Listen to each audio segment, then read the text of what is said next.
បាទអញ្ញាគ្រប់វិសួរក៏ដូចជាស្ដីប្រិមិត្តពុកម៉ែបងប្អូនទាំងអស់គ្នាបាទជាភាសាប្រិមិត្តដែលនិយមតាមដាននិងសងសំណាងជាមួយនឹងឆ្នោតយួន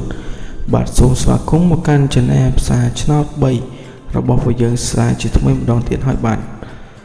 ទជួបគ្នាជាមួយ admin នៅថ្ងៃនេះគឺត្រូវនៅថ្ងៃទី30ខែកក្កដាឆ្នាំ2026បាទពុកម៉ែបងប្អូនទេថាថ្ងៃនេះ admin មានលេខតម្រុយល្អមែនតើ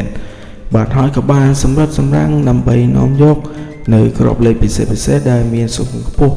មកចែកជូនបងប្អូនយកទៅផ្សងសំណាងហើយលៀបហើយជ័យហើយលុយចូលហាប់ហើយទាំងអស់គ្នាបាទប៉ុន្តែមុននឹង admin ទម្លាយលេខតម្រុយឆ្នោតសម្រាប់ថ្ងៃនេះ admin សូមចិត្តពុកម៉ែបងប្អូនអ្នកមួយបន្តិចបាទសូមជួយចុចប៊ូតុង Subscribe ម្នាក់មួយព្រមទាំងចុច Like និង Comment ពាក្យថាហេងនៅខាងក្រោមវីដេអូនេះម្នាក់មួយផងដើម្បីជាកម្លាំងចិត្តដ៏ធំធេងសម្រាប់ admin ក្នុងការខំប្រឹងរកលេខល្អ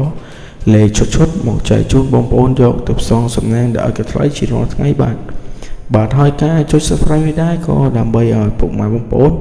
អាចទទួលបាននៅវីដេអូតម្រុយឆ្នោតមុនគេនិងបង្កើតឱកាសហេងមុនគេជារាល់ថ្ងៃពុកម៉ែបងប្អូនបាទតោះឥឡូវនេះបើចុចរួចរាល់ហើយកុំឲ្យខាតពេលយូរយើងទៅមើលលេខសំណាងថ្ងៃនេះទាំងអស់គ្នាបាទអូខេបងប្អូនចំពោះលេខត្រេងពីខ្ទង់ដែល admin បានសម្រិតសម្រាំងយ៉ាងឆ្លាតសម្រាប់ថ្ងៃនេះរួមមានបាទខ្ទង់ទី1គឺមានលេខ57ខ្ទង់ទី2គឺមានលេខ89ខ្ទង់ទី3គឺមានលេខ46បាទនិងខ្ទង់ចុងក្រោយគឺមានលេខ62បាទលេខត្រេងពីខ្ទង់ទាំង4គ្រាប់នេះបើបងប្អូនកុំភ្លេចលេងត្រឡប់គុណផងណាបងប្អូនឬក៏លេងឡើងមួយលេខចុំលេខបងប្អូនបាទចំណែកឲ្យឆ្នោត3ខ្ទង់មួយម្ដងដែលជាលេខធំឬក៏លេខបុក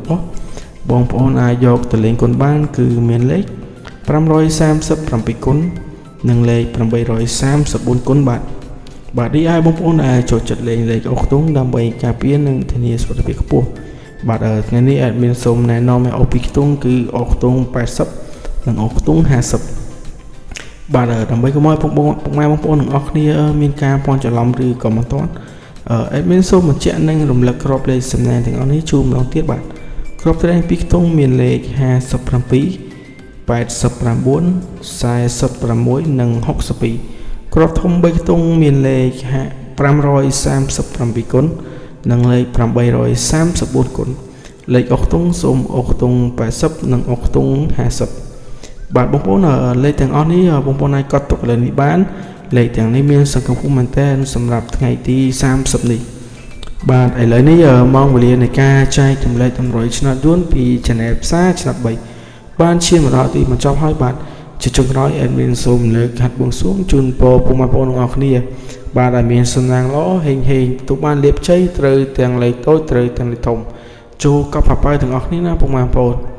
បាទឥឡូវនេះសូមជម្រាបលាជួបគ្នានៅថ្ងៃស្អែកជាបន្តទៀតជាមួយ admin ដដែលបាទ